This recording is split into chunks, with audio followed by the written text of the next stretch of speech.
즐겁고 평안하구나. 주야의 자고 깨는 것 예수가 거느리시네.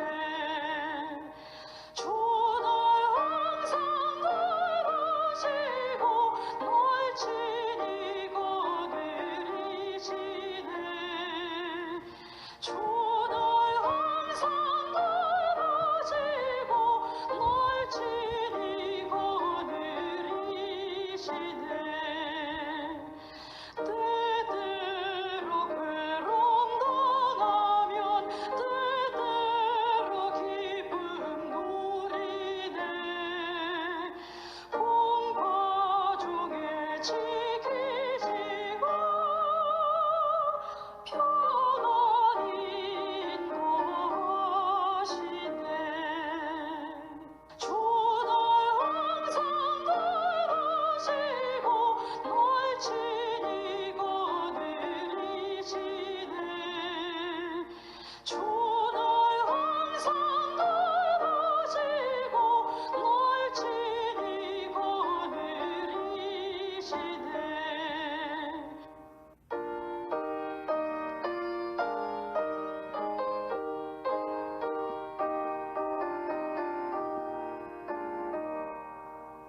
내 주의 손을 붙잡고 천국에 올라가겠네. 괴로우나 즐거우나 예수가 거느리시네.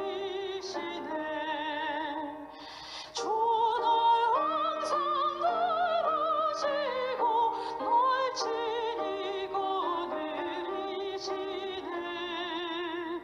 주 널 항상 바라시고 널 친히 거느리시네. 이 세상 이별할 때에 마귀의 권세 이기네. 천국에 가는 그 길과 예수가 거느리시네. 주 널 항상 바라시고 널 친히 거느리시네. 주 널 항상 바라시고 널 친히 거느리시네.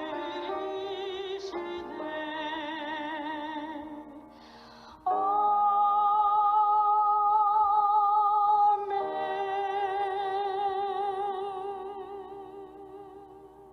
주경교 성도 여러분, 안녕하십니까? 오늘 이 새벽에도 우리 하나님께서 여러분과 저를 은혜의 강가로 인도해 주시기를 또한 기도하면서 오늘 아침에는 사도행전 14장의 말씀, 사도행전 14장 19절에서 28절의 말씀을 함께 나누도록 하겠습니다. 우리 사도행전 14장 19절에서 28절의 말씀 저하고 같이 소리내어서 봉독해 주시기 바랍니다. 유대인들이 안디옥과 이고니온에서 와서 무리를 충동하니 그들이 돌로 바울을 쳐서 죽은 줄로 알고 시외로 끌어내치니라. 제자들이 둘러섰을 때 바울이 일어나 그 성에 들어갔다가 이튿날 바나바와 함께 더베로 가서 복음을 그 성에서 전하여 많은 사람을 제자로 삼고 루스드라와 이고니온과 안디옥으로 돌아가서 제자들의 마음을 굳게 하여 이 믿음에 머물러 있으라 권하고 또 우리가 하나님의 나라에 들어가려면 많은 환난을 겪어야 할 것이라 하고 각 교회에서 장로들을 택하여 금식 기도하며 그들이 믿는 주께 그들을 위탁하고 비시디아 가운데로 지나서 밤빌리아에 이르러 말씀을 버가에서 전하고 아달리아로 내려가서 거기서 배 타고 안디옥에 이르니 이것은 두 사도가 이룬 그 일을 위하여 전에 하나님의 은혜에 부탁하던 것이라. 그들이 이르러 교회를 모아 하나님이 함께 행하신 모든 일과 이방인들에게 믿음의 문을 여신 것을 보고하고 제자들과 함께 오래 있으니라. 이는 살아계신 하나님의 말씀입니다. 자, 오늘 사도행전 14장에는 사도 바울이 갖고 있는 복음의 열정이 온전히 드러나 있는 아주 중요한 본문입니다. 먼저 사도행전 14장에 나오는 이 지리에 대해서 잠깐 설명이 필요할 것 같아요. 오늘 사도행전 14장에는 이고니온, 루스드라, 더베, 비시디아, 안디옥 이런 지역이 나오는데 여기는 터키의 동남부 지역입니다. 그러니까 예루살렘에서 북쪽으로 올라가면은 시리아의 안디옥이 있고 거기서 쭉 지중해를 끼고 서쪽으로 나가면은 터키 땅에 나오죠. 그래서 이 터키의 동쪽 남부 지역, 그러니까 수리아 안디옥으로 쭉 올라가서 터키의 땅에 진입했을 때 거기 있는 지역들이 바로 이고니온, 루스드라, 더베, 비시디아, 안디옥 이런 지역들이에요. 자, 여기 터키의 동남부 지역은 터키의 서해안 지역인 소아시아 지역, 사도 요한이 반모섬에서 소아시아 7교회에 편지를 보냈죠. 그 7교회가 있던 소아시아 지역은 터키의 서해안 지역인데 오늘 본문에 나오는 동남부 지역과 소아시아 지역, 터키의 서해안 지역인 소아시아 지역은 굉장히 이 기독교 역사로 볼 때 중요한 지역이에요. 왜냐하면 아시아에서 시작된 복음의 역사가 유럽으로 가야 되는데 그 로마 제국의 본거지인 유럽으로 가기 위한 전진 기지가 바로 이 터키의 동남부 지역과 터키의 서해안 지역인 소아시아 지역이었기 때문에 그래요. 자, 오늘은 터키의 동남부 지역의 중요한 곳이었던 이고니온에 대해서 먼저 1절에서 소개를 하고 있어요. 자, 이고니온에 사도 바울과 그리고 바나바가 들어가는데 이 두 분이 해당에 들어가서 전도를 해요. 그러자 유대와 헬라의 허다한 무리가 예수를 믿게 됩니다. 그런데 이와 더불어 꼴통 보수 유대인들이 있어요. 그러니까 모세 율법만, 토라만 믿겠다는 사람들, 이 사람들이 예수의 복음을 전하니까 이 두 사도에 대한 반감이 아주 한없이 깊어지게 됩니다. 그래서 5절을 보면은 바울과 바나바를 돌로 치려고 달려들기도 했다, 이런 구절이 있어요. 아주 이 바울에 대해서 안 좋은 감정이 막 죽일 만큼 심했다는 얘기예요. 그래서 6절을 보면 두 사도가 도망해서 루스드라의 더베 지역으로 가서 복음을 전하게 됩니다. 루스드라와 더베 지역, 이건 이고니온의 아래에 있는 지역이에요. 그러니까 이고니온, 루스드라, 더베, 여기서는 삼각형, 트라이앵글을 이루고 있는 지역들입니다.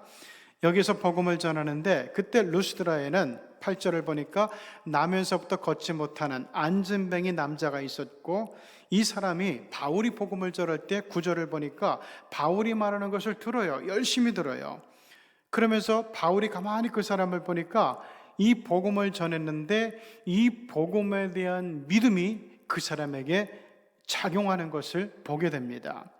그래서 바울은 구원받을 만한 믿음이 그 남자에게 있는 것을 보고 일어나, 너 일어나라, 걸어라 명령을 내리게 되죠. 치유 명령을 했다는 얘기예요. 그러자 이 사람이 그 자리에서 일어나 걷게 되는 역사가 일어나게 됩니다. 그러자 이 루스드라에서 12절을 보니까 바울과 바나바가 유명해졌어요. 그렇잖아요. 날 때부터 걷지 못하던 사람을 명령 한마디로 일어나 걷게 하니까.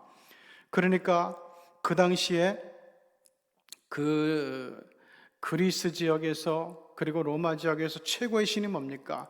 제우스 신 아닙니까? 그리고 헤르메스 신. 헤르메스 신은 말을 잘하는 신이죠. 그래가지고 말을 잘하는 그 바울은 헤르메스 신이라 그러고, 그리고 보기에 아주 진중한 모습을 보이던 바나바를 향해서는 제우스 신이라고 하면서 막 숭배하려고 하는 거예요. 그래서 18절에 이 두 분이 그들에게 하나님을 전하면서 우리를 신격화시키지 말라고, 우리는 하나님께서 주신 능력을 입어가지고 이 일을 행하는 거라고 하면서 하나님을 증거하면서 겨우 무리들이 자신들을 우상으로 만들려는 우상화 시도를 뜯어 말리게 되죠. 자, 그때 19절에 보면 안디옥, 그러니까 여기는 예루살렘의 위쪽에 있던 시리아 안디옥이 아니에요. 시리아 또는 수리아 안디옥이 아니에요. 터키 동남부에 있는 비시디아 지역의 안디옥, 그래서 비시디아 안디옥이라 그러는데 이 안디옥, 비시디의 안디옥과 이고니온에서 달려온 아까 얘기했던 꼴통보수 유대인들이 있었죠. 이 사람들이 바울을 막 돌로 치려고 달려들었던 사람들인데 이 사람들이 여기까지 바울을 잡으러 왔어요. 그리고 사람들을 선동해가지고 꼴통 유대인 무리와 선동된 무리가 바울을 돌로 치게 됩니다. 그래서 바울이 쓰러져요. 그래서 사람들이 바울이 돌에 맞아 죽은 줄을 알고 루스드라 성 밖으로 내다 버리게 되죠. 그런데 20절에 이 바울이 기적적으로 깨어나게 돼요. 그런데 바울 좀 보세요. 일어나서 돌에 맞았던 그 루스드라 성으로 또 들어가는 거예요. 바울이 어떻게 이렇게 무모할 정도로 담대했을까요? 용감했을까요? 왜냐하면 바울은 예수 그리스도의 복음의 전도에 목숨을 내놓았기 때문에 그래요. 제일 무서운 사람이 뭔가에 미친 사람이죠. 뭔가에 미치게 되면 아무도 못 말려요. 그런데 바울은 복음 전도에 미친 사람, 예수 그리스도에 미친 사람이었다는 거예요. 우리도 인생을 살기 위해서 어떤 업적을 이루기 위해서는 뭔가에 미쳐야 됩니다. 어떤 사람은 IT에, 어떤 사람은 로봇 연구에, 어떤 사람은 바이오 제약을 만드는 일에, 어떤 사람은 승진에 미치고, 어떤 사람은 또 건강에 미치고, 또 어떤 사람들은 이런저런 일에 미쳐버리는 그런 일을 보게 되죠. 그런데 우리 그리스도인들은 정말 이 사도 바울처럼 예수 그리스도에 미칠 만큼 예수 그리스도에 집중하는 그런 모습이 우리에게는 꼭 필요하다는 것을 복음은 오늘 본문은 이야기하고 있습니다. 자, 이렇게 루스드라 성으로 다시 들어갔던 사도 바울이 이제 그 밑에 더베로 이동을 하게 되죠. 그러니까 루스드라 옆에 도시가 더베인데 오른쪽 도시로 이동을 하게 돼요. 자, 왜 이렇게 위험한 지역을 돌아다니는가 하면은 해당 지역이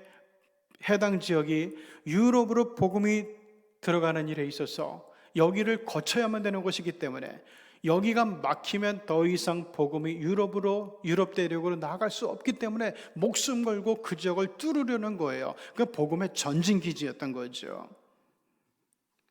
그래서 해당 지역의 복음 사역을 어떻게든지 완수하려는 집념, 우상의 벼락을, 우상의 담을 뚫으려는 사도 바울의 집념이 나타나고 있는 장면이에요. 그래서 더베로 이동한 21절, 더베 성에서 복음을 전해 많은 사람을 제자로 삼고